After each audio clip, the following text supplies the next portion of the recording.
So today we're joined by UK Managing Director Stephen Johnson of Quooker. Thanks for joining us today. Hi, how are you? Yeah, very well. And yourself? Very good, thank you. Very good. No rain today. I know, yeah. Well, it's strange occurrence for Manchester, isn't it? Well, I tell my colleagues it's always sunny here. It's the capital of the country and the sun always shines. It's a good life. Down today. That's it, yeah. Brilliant. Well, thanks for joining us today. It'd be great if you could start off by giving us a bit of a background on the business and also your role within the group as well. Yeah, so I'm the Managing Director for Quooker. We're the inventors of the world's first and only true 100-degree boiling tap. I joined the company in 2006 and I was tasked with building the brand in the UK, Ireland, the Channel Islands. It was basically a startup situation. It was me, myself and I, tasked with building the concept of boiling water from a tap in the UK. That's where the journey began. Today, we are a company with over 60 employees. We have over 200,000 UK installations. You may have seen us on high-profile TV shows like MasterChef, Bake Off, Saturday Kitchen. We've got over 5,000 dealers actively displaying and promoting the products across the UK and Ireland. In terms of myself, I'm driven, self-motivated, organised, use truly unique management skills to drive the business. And the business is being built on an unparalleled service. We adopt a unique marketing approach, and we have a very, very keen eye on customer service. And we want to ensure a world-class and best-in-class at everything we do. And those methods enable us to grow the business in terms of turnover and profit over the last 15 years. Brilliant, brilliant. And how does the UK compare to the rest of the territories in terms of sales? Yeah, so in terms of the company was established in the early 70s by the family that still own the business today, and they pioneered the concept of boiling water on tap. So they launched that in the Netherlands in 1970, and it took them about 25 years to commercialise it. And it was eventually launched in 1993 as a commercial product. It's an unbelievable product. It captures people's imagination. It's pretty simple in concept. It's boiling water on tap, but people love it. And in terms of the UK is the second largest part of the Quooker family. The Netherlands remains the largest part of the company, but they've been trading for over 25 years. As a business now, we supply over a couple of 100,000 pieces a year throughout Europe and the UK. Oh, fantastic, brilliant. And in terms of the strategy then, in terms of sort of direct to consumer versus, your display retailers and your installers as well, what is the sort of percentage split via your sort of e-commerce versus your sort of retail distribution network? Yeah, so we operate three strategies really, which we use to promote the product. The main area for us is via a kitchen showroom. So what we will look to do is display the product within a kitchen showroom. We look for the kitchen showroom to then sell that as part of an appliance with a kitchen. So 80% of our business will go through high street kitchen showrooms. Aside of that, 20% of our business is then done direct to consumer at home via an e-commerce platform or over the telephone sales.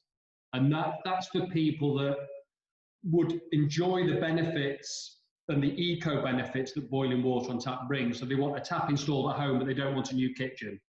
So we have a strategy where we will deliver that service ourselves direct to the consumer. So we sell direct through retailers and we supply direct to a consumer if they are not buying a kitchen. Okay, brilliant. And so obviously with COVID, that is, sort of just sort of, and is happening at the moment.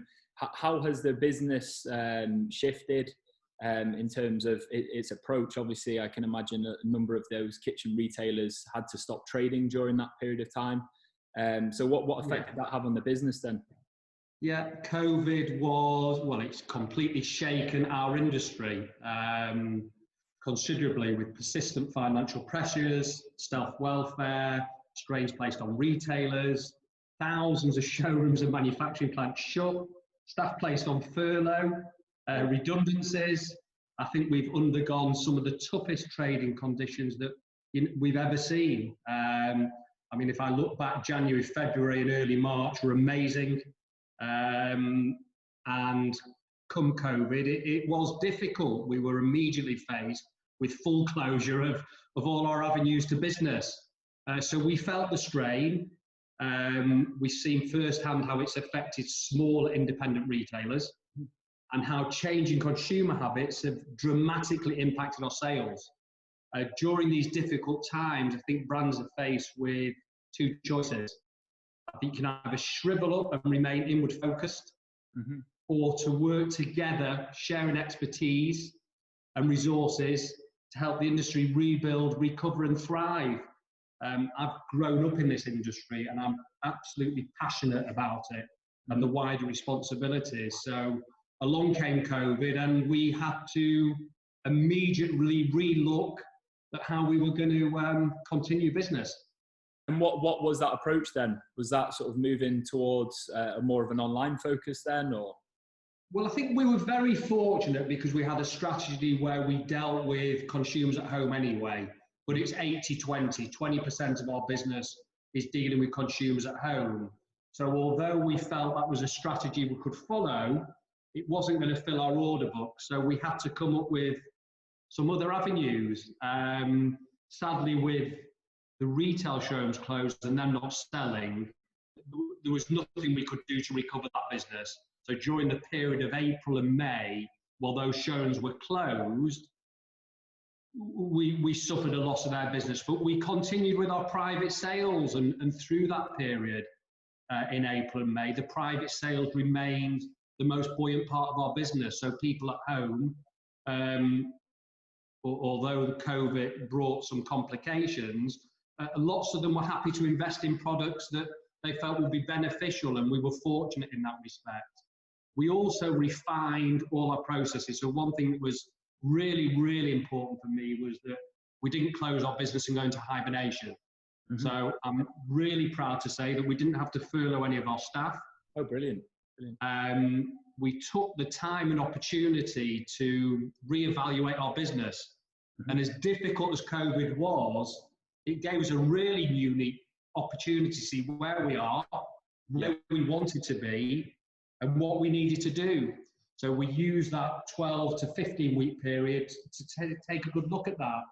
The other thing that we did, and we recognised that our industry would be under financial pressure. So we came up with a couple of support schemes for our dealers, where we helped spread the money that they owed us over a longer period of time. And that's served us really well. So we were able to support our dealer network financially. And I have to say, coming out of COVID, everybody's at the races when all the shops opened. I've not got staff coming out of hibernation. They're all ready to go. And yeah, as strange as difficulties been, I find it very motivating and rewarding. That's good to hear.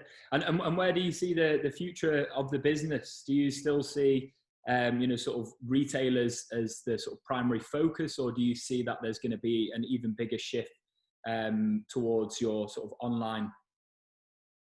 I think with kitchens, it's difficult to envisage a situation where people will buy a kitchen without visiting a showroom. So I cannot see significantly how we sell changing. What I have seen is dealers presenting themselves in a more virtual way, handling meetings virtually. And I think although our industry will change, and perhaps the way we communicate with our customers and our dealers will change, because certainly over this period, I think pre-COVID, we were looking at introducing a virtual strategy into our sales network. Because one of the complexities we have is we have 5,000 dealers all around the country, and it's not always possible or commercially viable to visit those dealers each every month or as regularly as you want. And we were trying to develop a virtual strategy where we encourage people to use video, FaceTime, Zoom to communicate with us and to hold meetings. And I have to say that pre-COVID, that was a real challenge. Mm-hmm. Come COVID, and we are in a virtual world. So our strategy has, we've increased our department to 3 now of virtual people. And we see that as a new way of serving our dealers and customers. We also incorporated a virtual installation strategy. Mm-hmm. So if you don't want an installer or a service engineer to come to your house, we'll guide you through that remotely on FaceTime, Zoom, Teams. So strangely, we've come up with a brand new way of operating, which helps us through the crisis. And we will continue to use that now in our business. So in answer to your question, I think the industry is going to change. I think kitchen showrooms are a destination where you want to touch, feel, see, and handle the product. I think you're going to have to visit a showroom, but I think virtually we will deal a lot more as we are now in video conferencing. Yeah, 100%. Brilliant. Well, that's really interesting to hear. And if there's one sort of takeaway, from, COVID for the business or for yourself, what would that be in terms of, from a business point of view, from a personal point of view? I think it's taught me to always be on my toes. And I think if we've come out of a financial crisis, we're dealing with Brexit, which seems to be going on for an eternity, and COVID will go soon and then we'll be back to Brexit. I think it's taught me that you can't take things for granted. You don't know what's around the corner. You have to have your business in a ready state all the time for whatever might happen. And we've been very fortunate that when I built Quooker, we built it on a basis that we can be flexible, we can respond to market demands, and we don't have a huge fixed cost. So the key for us is being nimble. Mm-hmm. And being able to be responsive. And I think if anything, COVID has taught me, you don't know what's going to happen tomorrow. Yep. You have to run your business in a way where you can be prepared for what is going to happen tomorrow. And I will always now be very, very cautious of what's around the corner. There we go. Brilliant. Well, I won't take too much more of your time. I really do appreciate that. It's great to hear that the business is, sort of back up, operational, running, in full force. And I wish you all the success in the future, Stephen. That's super. Thank you. Good to speak to you. You too. Cheers.